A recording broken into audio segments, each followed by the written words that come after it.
सय्यिदिना व मौलाना मुहम्मदन अब्दुहु व रसूलुहु। अम्मा बाद,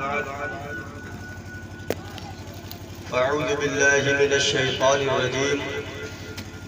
बिस्मिल्लाहिर रहमानिर रहीम। फन्किहू मा ताब लकुम आमन्तु बिल्लाहि सदक़ल्लाहुल अज़ीम व बल्लगना ज़ालिका रसूलुहुन नबियुल अमीनुल करीम व नहनु अला ज़ालिका लमिन शाहिदीना व शाकिरीना वल्हम्दुलिल्लाहि रब्बिल आलमीन। जी लगाकर अक़ीदत व एहतराम के साथ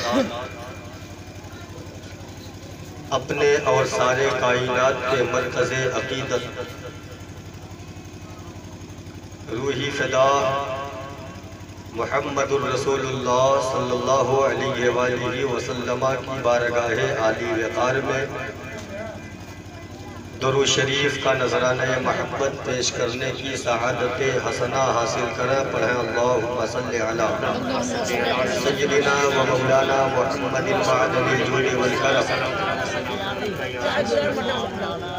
मरबइल इल्म वल हिकम सलातु व सलामुन अलैका या रसूलल्लाह सल्लल्लाहु तआला अलैहि वसल्लम। हज़रात, सरे शाम से अब तक आप हज़रात इस अज़ीमुश्शान और रूह परवर इजलास में तशरीफ़ फरमा है। अपने आका की बारगाह में तहे दिल से खिराज अक़ीदत का नजराना पेश कर रहे हैं। बेशक बहुत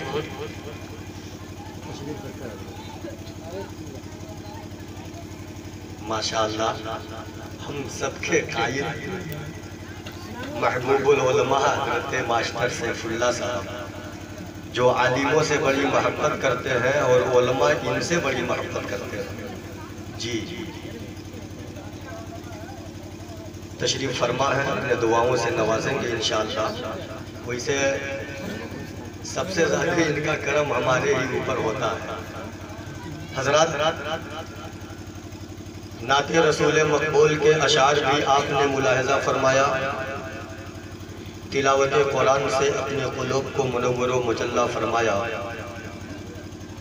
थोड़ी देर के लिए मैं हाजिर आया, मेरे बाद इंशाअल्लाह मेरे बिरादर कबीर हज़रत अल्लामा मौलाना मोहम्मद बदर आलम साहब क़िबला क़ादिरी सुम्मा फैज़ी मद्दज़िल्लहुल आली की खिताब नायाब आपको समाअत करनी है। उसके बाद फिर एक बहुत शानदार और जामे इल्मी गुफ्तगू आपको चचा मोहतरम हज़रत अल्लामा फ़ारूक अहमद फैज़ी से भी समाअत करनी है। आज पूरा ख़ानदान का दिलो दिमाग इस मेंबर शरीफ पर जलवाबार है। जी ये भी एक अजीब इत्तेफाक है। आपको यके बादिगरे सारे लोगों से मुखातब होना है और उनके मवाइज़ हसना से आपको मुस्तफ़ीज़ व मुस्तनीर होना है। थोड़ी देर के लिए वादे का वफ़ा करने के खातिर हाजिर आया। ज़मीन व ज़मन शर्माए इल्म व फ़न बरेली के ताजदार हम गुरबाए अहले सुन्नत के मददगार आकाए नेमत दरियाए रहमत कंजुल करामत जबलुल इस्तिकामत गव्वासे बहरे मारिफत सैयदी सरकारे आला हज़रत इमाम अहमद रज़ा खान फाजिल बरेलवी रज़ी अल्लाह ताला अन्हु बारगाहे रिसालत मआब अलैहिस्सलातो वस्सलाम में झूम के अर्ज करते हैं, आला हजरत किसी ऐसी वैसी शख्सियत का नाम नहीं है। ज़माना कुछ न कुछ लिखता रहा। आप दुनिया के पर्दे का मुताला करेंगे, आपको बहुत सारे मुसन्निफीन, मुहक्किकीन, मुदर्रिसीन आपको मिलेंगे जो कुछ न कुछ अपने हाथों से, अपने कलम की रोशनाई से उन्होंने आए दिन तहरीर किया। लेकिन कसम खुदा की कुर्बान जाओ, बरेली के अहमद रजा के जद्दे अमजद से लेकर आला हजरत के शहजादों तक जब जब बरेली के इन शहजादों ने कलम उठाया है, किसी दुनियादार की तारीफ नहीं किया, किसी रईस की तारीफ न किया, किसी अमीर की तारीफ न किया, किसी वज़रा की तारीफ न किया, किसी और दुनियादार इंसान की तारीफ न किया। अगर कलम चला है बरेली के शहजादों का तो कलम उठा है, तो कभी आला हजरत फरमाते हैं मुस्तफा जाने रहमत बेला को सलाम, शमए बज़्म हिदायत बेला को सलाम, तो कभी कलम उठता है आला हजरत का, फरमाते हैं सुबह तैबा में हुई, बटता है बाड़ा नूर का, सदका लेने नूर का, आया है तारा नूर का, मैं गदा तू बादशाह, भर दे प्याला नूर का, नूर दिन दूना तेरा दे डाल सदका नूर का, आए रज़ा ये अहमद नूरी का, फैज़े नूर है, हो गई मेरी गजल बढ़कर कसीदा नूर का। कभी कलम उठा आला हजरत का, फरमाते हैं सबसे आला ओ औला हमारा नबी, सबसे बाला ओ आला हमारा नबी, क्या खबर कितने तारे खिले छुप गए पर न डूबे न डूबा हमारा नबी। कभी कलम उठाते आला हजरत फरमाते हैं जमीनो जमा तुम्हारे लिए, मकीनो मका तुम्हारे लिए, चुनीनो चुना तुम्हारे लिए, हमारे यहाँ तुम्हारे लिए, उठा भी वहाँ तुम्हारे लिए। कभी कलम उठा आला हजरत का, फरमाते हैं वो सुबह लालाजार फिरते हैं, तेरे दिन आए बहार फिरते हैं, तेरे दिन आए बहार फिरते हैं। कभी कलम उठा आला हजरत का, फरमाते हैं काबे के बदरू तो जा तुम पे करोड़ों दरूद, तैबा के शमशुद्दोहा तुम पे करोड़ों दरूद, या रसूल अल्लाह और कोई गैब क्या तुमसे नेहा हो भला, जब ना खुदा ही छुपा तुम पे करोड़ों दरूद। किसी दुनियादार की तारीफ न की, पूरा हिदायत बख्शिश भर दिया आला हजरत ने मुस्तफा के तारीफ व तौसीफ से। लेकिन जब आला हजरत के इस कलम की रोशनाई की ताकत नानपारा के एक रईस के ज़हन से टकराई है और उसने अपने जबान से जब मुताला करना शुरू किया है तो उसके दिल में एक हैजानी कैफियत तारी हुई थी और बरेली के अहमद रजा की बारगाह में एक ऐसा माकूला लिख करके भेजा था, ए मौलाना अहमद रजा, आपने नबी की शान में बहुत सारे नात कहे हैं, बहुत कसीदे कहे हैं, बुजुर्गाने दीन की बारगाह में आप मनाकिब के अशार कहे हैं। अहमद रजा का बरेलवी, आपको मैं इतना माल दूंगा, आप मेरे शान में एक कसीदा लिख दें, आपको मैं दौलत व इकराम से नवाज दूंगा, आपके मकान में सोने और चांदियों को भर दिया जाएगा, मेरे शान में 2-4 शेर कसीदे के लिख दें। आला हजरत फरमाते हैं ए नानपारा के रईस सुनो, अहमद रजा का कलम जब उठा है अहमद मुख्तार के लिए उठा है, किसी दुनियादार के लिए नहीं उठा है। और तुम कहते हो मेरे शान में कसीदा लिखो, तो सुनो करूं मद अहले दोल रजा, पड़े इस बला में मेरी बला, मैं गदा हूं अपने करीम का, मेरा दीन पा रहे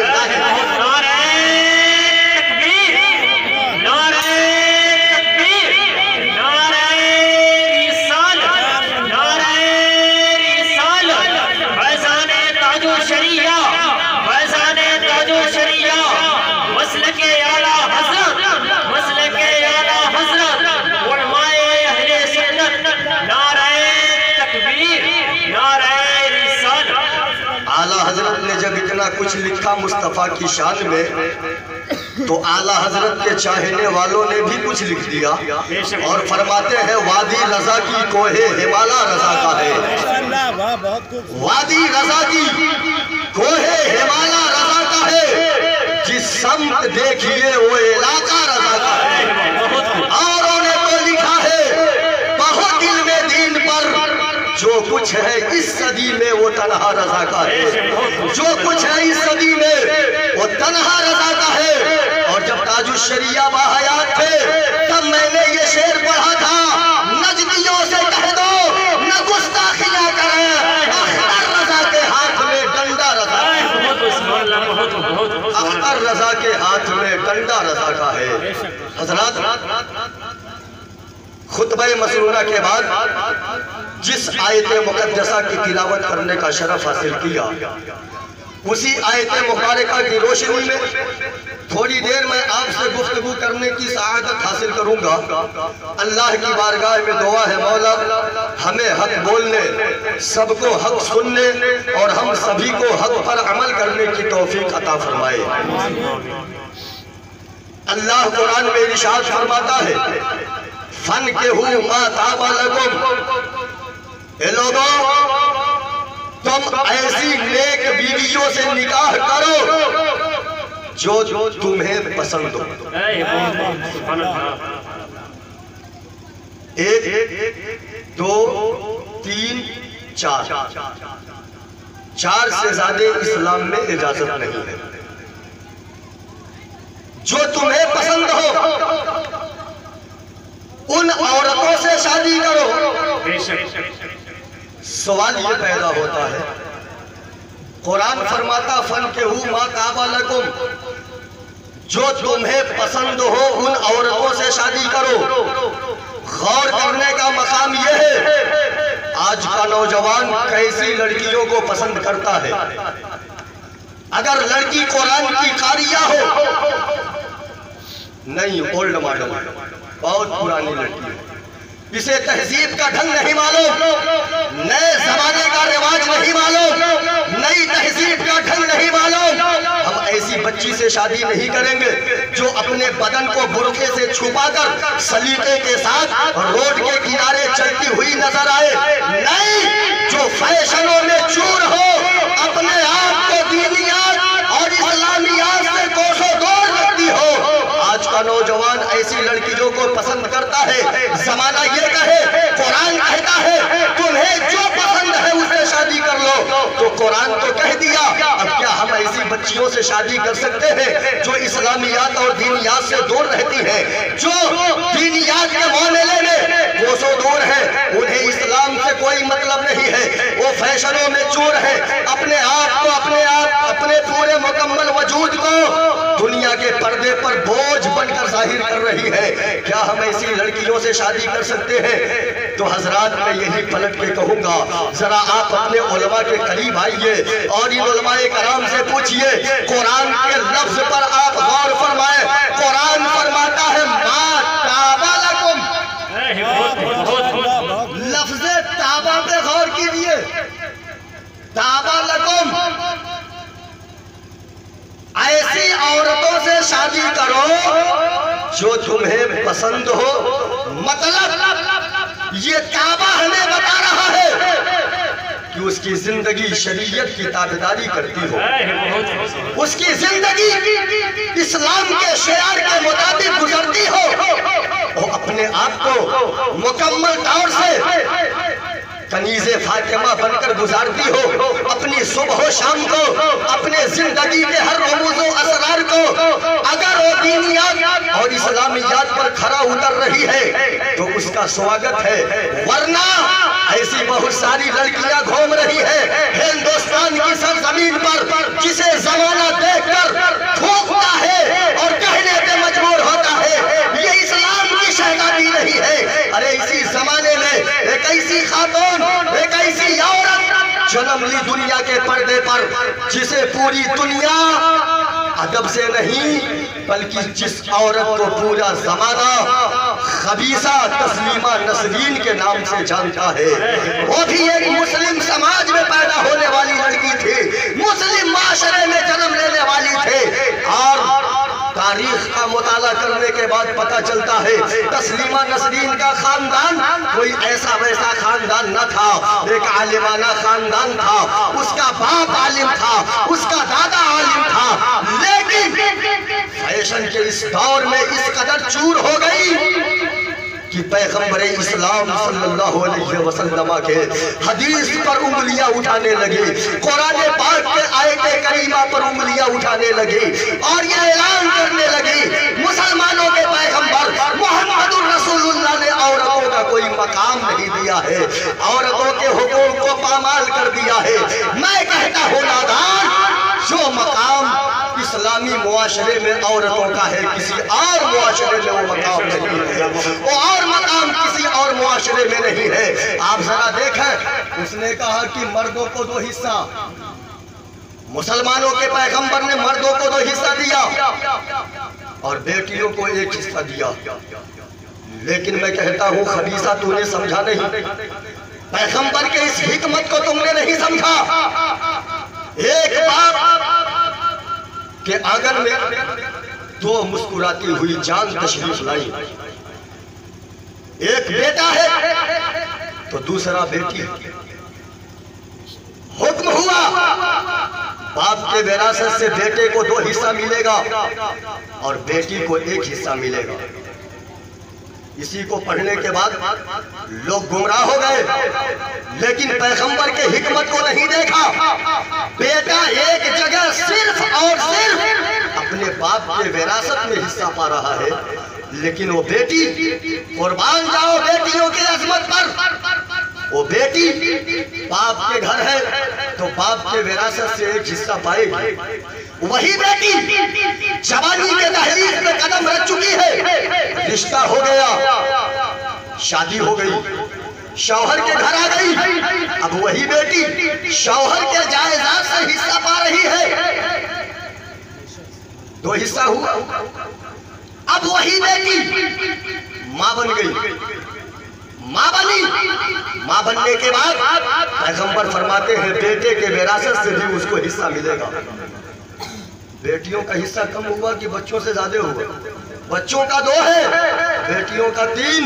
हजरात याद रखना, जब भी निकाह करो तो नेक और दीनदार बच्चियों से निकाह करो। बेशक बहुत सुभान अल्लाह। इस बात को अपने ज़हन नशीन कर ले। और आका फरमाते हैं अन्निकाहु मिन सुन्नती फमन रग़िबा अन सुन्नती फलैसा मिन्नी। जिसने निकाह किया मेरे सुन्नत को जिंदा किया और जिसने निकाह से मुंह मोड़ा वो मुझ में से नहीं है।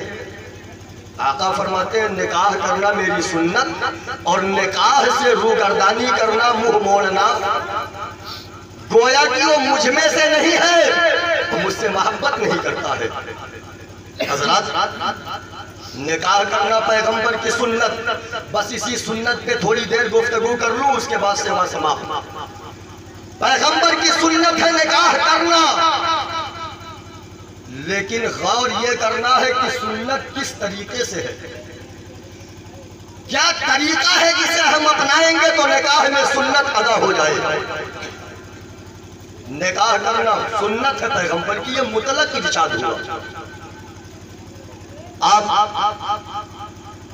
शेखुल मुहक्किक इतलाक हजरत अल्लामा मुहक्किक अब्दुल हक देहलवी रहमतुल्लाहि ताला अलैह के किताब का मुताला करें। फरमाते हैं पैगंबर ने जो फरमाया निकाह करना मेरी सुन्नत है, ये मुतलक फरमाया आका ने। अब निकाह के लिए देखना यह है जो रिवाज, जो रस्म हम अपने घर में अदा करें, ये सब सुन्नते मुस्तफा पर हो, सब सुन्नते मुस्तफा पर हो। आप मुझे बताइए कौन ऐसा घर है सुन्नियों का जिस घर में सुन्नते मुस्तफा के मुताबिक शादी होती हो? है कोई? मेरे नजर में तो कोई ऐसा घर नहीं है कि जहां सुन्नते मुस्तफा के मुताबिक शादी होती हो। आज मिलाद कर लिए, अभी मिलाद हो रही है, मिलाद के बाद थोड़ी देर के बाद देखिएगा क्या होगा। उलमाए कराम दिनों रात मेहनत करने के बाद आपको ये बातें बताते हैं, ये कहते हैं कि ये लोगों अपने घरों से इन तमाम खुराफात को खत्म करो। कब तुम बेदार होगे, कब तुम्हारी ज़मीर जिंदा होगी? क्या आप सोचते हैं कि शरीयत मुस्तफा की हम बेइज्जती करते हैं या उस पर आयन अमल करते हैं? आपने कभी इस पे गौर किया? आप अपने घरों में शादियों के मौके पर गाने और ढोल और बाजे करते हैं, क्या ये शरीयत मुस्तफा में जायज है? यही सुन्नत मुस्तफा है। इसीलिए पैगंबर ने फरमाया निकाह करना मेरी सुन्नत। अगर यही आपके नजर में सुन्नत है तो मत कीजिए निकाह। कमारे रहिए जिंदगी भर। अगर गाना और बजाना करके शादी करना है तो ऐसी शादियां आपको मुबारक हो। क्या यही शादी है? आप अपने यहाँ बच्चों की शादी में बैंड बाजों से इस्तेमाल करें, सारे बारातियों को नचाए और खुद भी नाचे? यही तरीका है शादी का? अगर यही तरीका है तो मत कीजिए शादी, कमारे रहिए जिंदगी भर। ये तरीका नहीं है। अगर यही तरीका है शादी का कि खुद भी नाचो, घर की औरतें भी नाचे, तो मत कीजिए शादी, कमारे रहिए जिंदगी भर। लेकिन शरीयत मुस्तफा को अपने पैरों से मत रोकिए खुदा के वास्ते। कसम खुदा की ये वो शरीयत है, ये वो इस्लाम है जिसे देखने के बाद कुफारो मुशरिकीन कलमा शहादत पढ़कर के इस्लाम में दाखिला दिया। जब मुसलमानों के इस नजरिए पर बहुत पुराने जमाने के डॉक्टर इकबाल की नजर पड़ी है, तो डॉक्टर इकबाल कहते हैं वज़ा में तुम हो नसारा तो तमद्दुन में हो लोग। ये वो मुसलमान है जिन्हें देख के शर्माए यहूद। हजरात, अगर यही तरीका आपके यहाँ है तो मत कीजिए शादी। कसम खुदा की, शादियों के मौके पर ढोल और ताशे, गाना और बजाना, ये सब हराम है, हराम है, हराम है। और लाख मना करें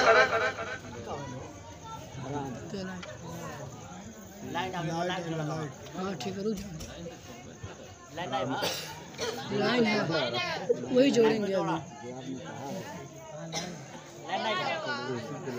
लाइट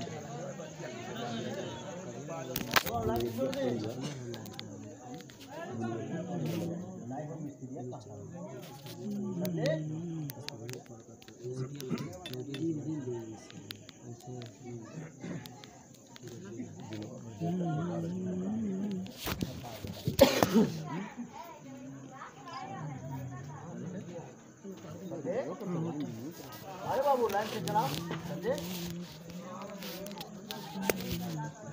जल्दी करा भैया। दरूद शरीफ पढ़ लीजिए। अल्लाहुम्मा सल्ली अलैहि सय्यिदना मौलाना मुहम्मदिन मादिल वजूद वल करम व अलैहिल कराम व अलैहिल करीम व बारिक व सल्लिम सलातन व सलामन अलैका या रसूल अल्लाह सल्लल्लाहु अलैहि वसल्लम। हज़रात, अर्ज़ ये कर रहा था, शादियों के मौके पे जो हमारे सुन्नी मुआशरे में खुराफात है, आज हम और आप अपने ही हाथों अपने जिंदगी को तबाह करने में लगे हुए हैं। अपने इज्जत व वक़ार को खुद अपने हाथों मिसमार कर रहे हैं।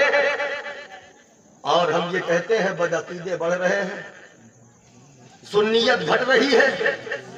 आप मुझे बताइए किस बदअकीदे के वहां शादियों के मौके पर गाना और बजाना होता है? उनके घर की औरतें गाती और बजाती है। इन औरतों की मजाल कहाँ थी गाने और बजाने की?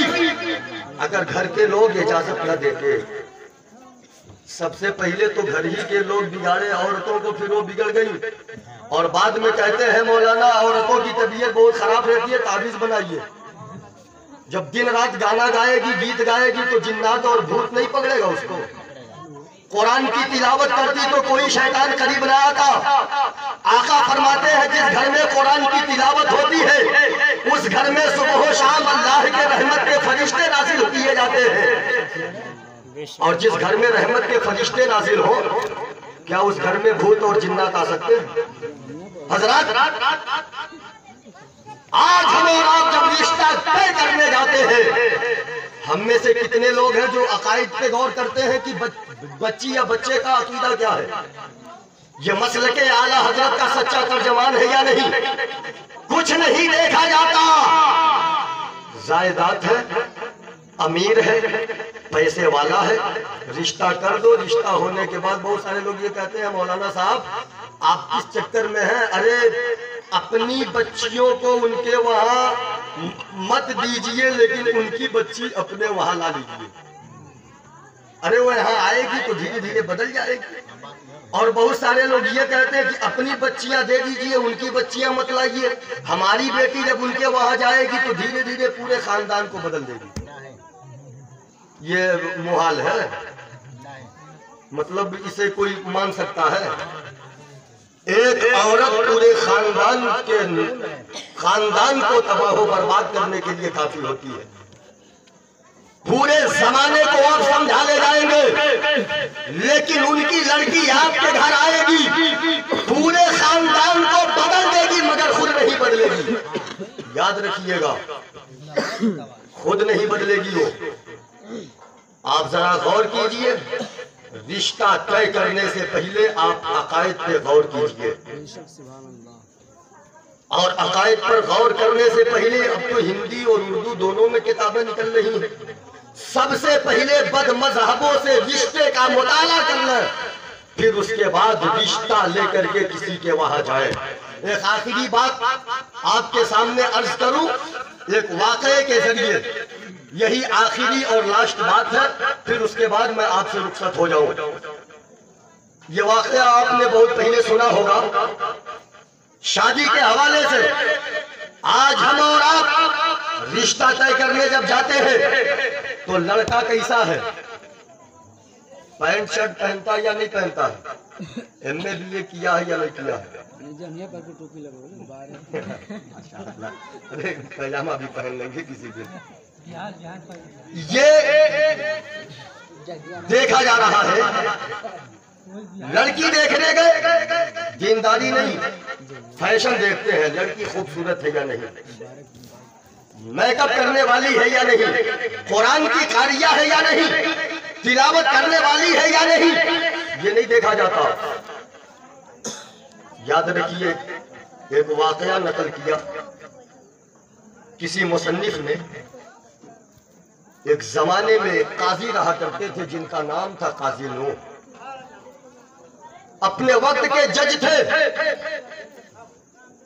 फैसल थे, काजी उल कुज़ात थे, तख्त पर बैठकर फैसला करने वाले फैसल थे। अल्लाह ने उन्हें किस्मत से एक ही बेटी दिया था। जिंदगी में बेटी ने कभी अपने बाप से कुछ नहीं मांगा। वक्त ने करवट लिया, धीरे धीरे धीरे धीरे बेटी जवानी के दहलीज पे कदम रख चुकी। बाप की नजरें जब बेटी को देखी, बीवी के जरिए बेटी की ख्वाहिशात तलब किया। ए मेरी शरीके हयात, मेरी बेटी से पूछो उसकी ख्वाहिश क्या है, उसकी आरज़ू क्या है, उसकी तमन्ना क्या है। आज तक मेरी बेटी ने मुझसे कुछ नहीं मांगा। अब वो जवानी के दहलीज पे कदम रख चुकी है, शादी के अय्याम आ चुके हैं। अब मेरी बेटी से पूछ लो उसे क्या चाहिए, जो मांगेगी उसका बाप उसे देगा जरूर। काजी नूह की बीवी यानी बेटी के मां ने जब बेटी के करीब पहुंची, बेटी से पूछा, अरे मेरी बेटी, तेरे बाप ने तेरी ख्वाहिश जाहिर की है, ख्वाहिश मालूम की है, तुझे क्या चाहिए अपने बाप से। तेरे शादी के दिन करीब आ रहे हैं, तू जवानी के दहलीज पे कदम रख चुकी है। अगर तेरे दिल में कोई ख्वाहिश हो तो बताओ, तेरे बाप से कहूं, तेरा बाप उस ख्वाहिश को पूरा करेगा। कुर्बान जाओ मुसलमानों उस बेटी के ख्वाहिश को। बेटी ने ये ना कहा कि मेरे बाप से मेरा पैगाम पहुंचा दिया जाए, मैं ऐसे लड़के से शादी करना चाहती हूँ जो जमाने में अप टू डेट हो। मैं ऐसे लड़के से शादी करना चाहती हूँ जिसके चेहरे पे दाढ़ी ना हो। मैं ऐसे लड़के से शादी करना चाहती हूँ जो कुर्ते और पाजामे से कोसों दूर रहता हो। मैं ऐसे लड़के से शादी करना चाहती हूँ जो अपने जिंदगी में कुरान को कभी हाथ न लगाया हो, कुरान की तिलावत कभी न किया हो। मुसलमानों कुर्बान जाओ, काजी नूह की बेटी ने एक जुमला कहा था, एक जुमले में पूरी शरीयत को लाके खड़ा कर दिया था।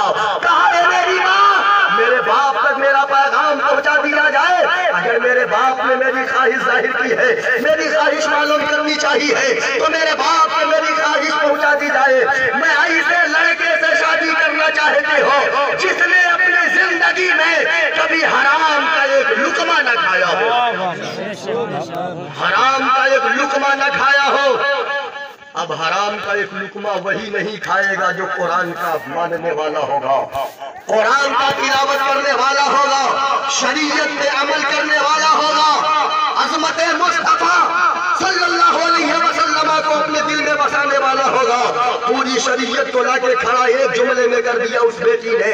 कहा ऐसे लड़के से शादी करना चाहते हो जो अपने जिंदगी में कभी हराम का एक लुकमा न खाया हो। काजी नूह सुन के हैरान रह गए और ये सोचने पर मजबूर हो गए, अगर बेटी ने ये कहा होता कि मैं ऐसे लड़के से शादी करना चाहती हूँ जिसके पास जमीन जायदाद हो, जिसके पास मालो असबाब हो, जिसके पास हीरे जवाहरात हो, जो अपने पूरी जिंदगी में राज की जिंदगी गुजारता हो, बात समझ में आने वाली थी। जो कुरान का कारी हो, बात समझ में आने वाली थी। जो शरीयत का मुहाफिज हो, बात समझ में आने वाली थी। चूंकि ये सारी चीजें देखी जा सकती है, लेकिन हराम का एक लुकमा न खाया हो, ये तो अंदर का मामला है। इसे कैसे पता लगाया जाए कि कौन हराम खाया है, कौन हलाल खाया है? हजरात, चूंकि थे वक्त के जज काजी मुल्क फैसला हुआ, अपने सिपाहियों को इलाके में दौड़ाया, तलाशो कौन ऐसा लड़का है जो अपने जिंदगी में कभी हराम का एक लुकमा न खाया हो। सिपाही निकल पड़े, तलाशते तलाशते गांव में पहुंचे। एक गांव में दाखिल हुए।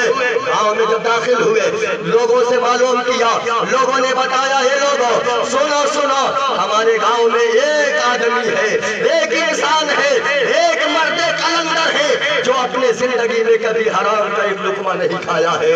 उस सिपाहियों ने कहा, उस नौजवान का पता बताओ, हम उससे मुलाकात करना चाहते हैं। लोगों ने कहा, हे लोगों जाओ, मस्जिद के कोने में एक आदमी इबादत कर रहा है, वक्त होता है तो हमारे गांव की मस्जिद में अजान देता है, बाकी वक्तों में खुदा की इबादत में मसरूफ रहता है, वो अपने जिंदगी में कभी हराम का एक लुकमा नहीं खाया है। हजरात गौर कीजिएगा, सिपाही पहुंच गए मस्जिद में, कहा आपकी तारीफ, कहा मुझ फकीर, मुझ हकीर को, मुझ गुनहगार को लोग मुबारक कहते हैं, मुबारक कहते हैं। कहा मुबारक, आपने कभी अपनी जिंदगी में कभी हराम का एक लुकमा नहीं खाया? गुलाम मुबारक ने कहा, आप लोगों ने जो सुना है वो बिल्कुल सही सुना है। मैंने अपनी पूरी जिंदगी में कभी हराम का एक लुकमा नहीं खाया। जो मिल गया खा लिया, हलाल का खाया, नहीं मिला अल्लाह पे भरोसा रखा, सब्र और शुक्र कर लिया, भूखा सो गया, लेकिन हराम का एक लुकमा अपने हलक के नीचे नहीं उतारा। सिपाहियों ने जब इतना सुना, कहा, ये गुलाम मुबारक चलिए, आपको काजी नूह ने बुलाया है। अल्लाह अकबर। इतना गुलाम मुबारक ने जब सुना है, पैरों के नीचे से जमीन खिसक गई। अपने वक्त का जज काजी मुल्क मुझे बुलाया है, कौन सी गलती मैंने कर दिया, कौन सी खता हुई है? हिलते कांपते गुलाम मुबारक काजी नूह के दरबार में पहुंचे। काजी नूह ने जब देखा, आपका नाम? कहा मेरा नाम गुलाम मुबारक है। काजी नूह ने कहा, मुबारक ये क्या मैं सुन रहा हूँ? क्या तुमने अपनी जिंदगी में कभी हराम का एक लुकमा नहीं खाया? गुलाम मुबारक ने कहा, काजी साहब जो आपने सुना बिल्कुल सही सुना।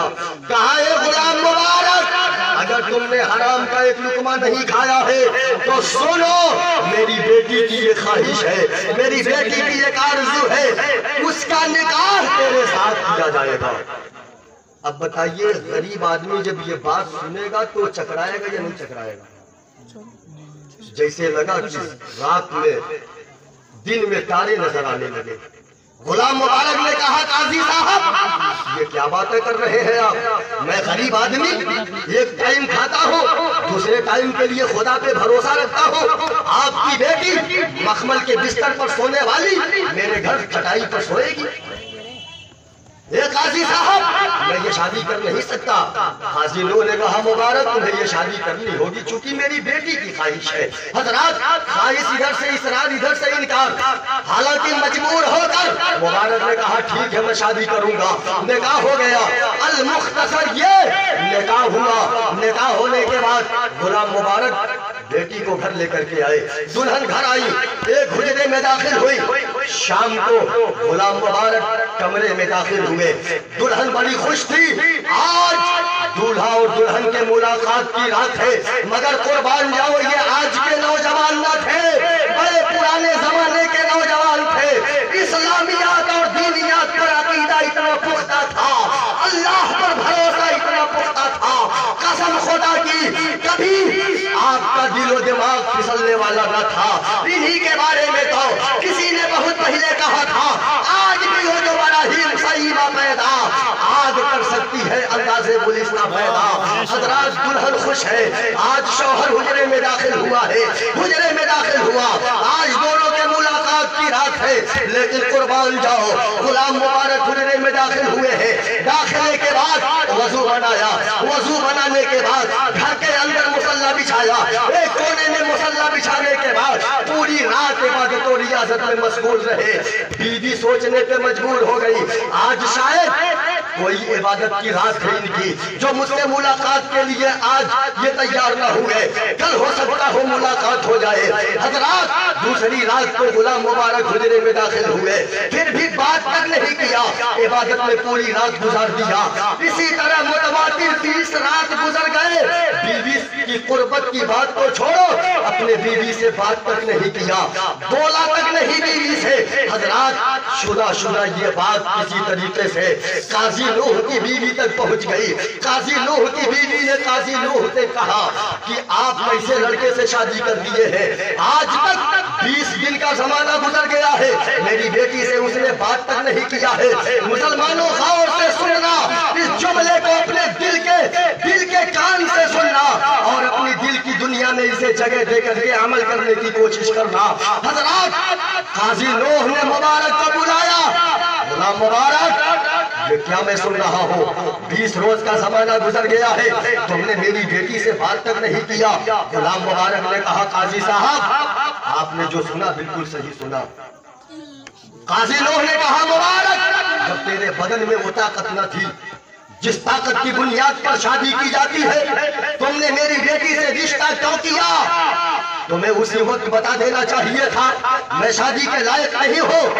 गुलाम मुबारक ने कहा, काजी साहब आप मुझ पे नाराज जितना हो जाए वो कम है, मैंने कोई गलती नहीं किया है, अभी 20 ही दिन हुए हैं। लेकिन काजी साहब कान खोलकर सुन लीजिए, अभी 20 दिन हुए हैं, 20 दिन और बाकी है, 20 दिन और आपकी बेटी से मैं बात नहीं करूंगा। काजी नूह ने कहा, क्यों? गुलाम मुबारक ने कहा, काजी साहब आप जज हैं, फैसल हैं, वक्त के काजी उल कुज़ात हैं, आप फैसला करने वाले हैं। जब तख्त फैसले के तख्त पर आप बैठते होंगे, आप फैसला करते होंगे, आप कुछ दे करके भी फैसला आपने किया होगा, आपके घर हराम का दाना भी आया होगा, हलाल का दाना भी आया होगा, आपकी बेटी आपके घर में हलाल भी खाई होगी, हराम भी खाई होगी।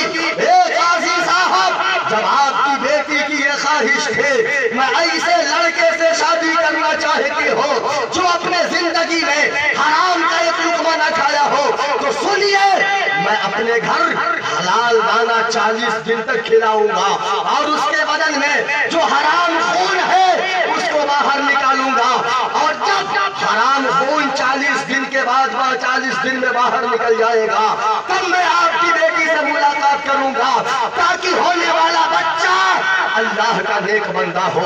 हजरात इतना सुनने के बाद काजी नूह मुस्कुराए, इनाम और इकराम से नवाजा, कहा जा मुबारक अपने घर जा। हजरात 20 रोज और पूरा किया। अब आगे का जुमला सुनिए और अपने जिंदगी में इनकलाब पैदा कीजिए और इसी अंदाज से अपने आप अपने बेटों और बेटियों का रिश्ता करें। हजरात 40वें दिन जब गुलाम मुबारक अपनी बेटी से अपनी बीवी से कुर्बत हासिल किए हैं और जब बीवी के करीब पहुंचे हैं, अल्लाह ने जो हमल दिया है, बच्चा दिया है, कसम खुदा की होने वाला बच्चा कोई अजीम कोई मामूली बच्चा ना था, बल्कि अल्लाह का बहुत बड़ा नेक और अल्लाह का वली बच्चा जब दुनिया में पैदा हुआ है। आज भी उनके बेटे का लोहा पूरा दुनिया मान रही है और जमाना याद कर रहा है। उसी बच्चे का नाम हजरत अब्दुल्ला इब्ने मुबारक है, जो सिलसिले नक्शबंदिया के बड़े जलीलुल कद्र बुजुर्ग गुजरे हैं, जिनको हम भी मानते हैं, हमारे बातिल फिरके वाले भी मानते हैं। हजरत अब्दुल्ला इब्ने मुबारक जो हलाल दाने से पैदा हुए हैं। मुसलमानों, आप भी अपने जिंदगी में इनकलाब पैदा कीजिए और अपने जिंदगी में निखार लाइए, शरीयत मुस्तफा पर अमल कीजिए। अपने घर शादियों के मौके पर ढोल ताशे गाने और बजाने न करें, बल्कि जिस अंदाज में वही औरतें रात भर चर्चा करती है उसी ज़बान से दुरूद पाक का जिक्र करें, कुरान की तिलावत करें, नाते मुस्तफा पढ़ती रहे। कसम खुदा की, अल्लाह उनके उम्र में भी बरकत अता फरमाएगा, घरों में भी खैर और बरकत नाज़िल करेगा, और जो शादी हो रहा है उस शादी में भी अल्लाह रहमत नाज़िल करेगा। अल्लाह तबारक व तआला की बारगाह में दुआ है, मौला हम सबको सही मानों में शरीयत मुस्तफा पर अमल करने की तौफीक अता फरमा। कोई भी मौके हो, शादी व ब्याह का मौका हो या कोई और खुशी का मौका हो, मौला हम सबको सुन्नत मुस्तफा के मुताबिक उस अमल को करने की तौफीक अता फरमा। मौला हमारे बोलने में जो गलती हुई हो तेरे बारगाह में तौबा करता हूँ, मौला मेरे तौबा को कबूल फरमा। अस्तगफिरुल्लाह रब्बी मिन कुल्लि ज़ंबिन व अतूबु इलैहि। आला हज़रत जिंदाबाद, इस्लाम जिंदाबाद। वमा तौफीकी इल्ला बिल्लाह, वमा अलैना इल्लल बलाग। अस्सलामु अलैकुम।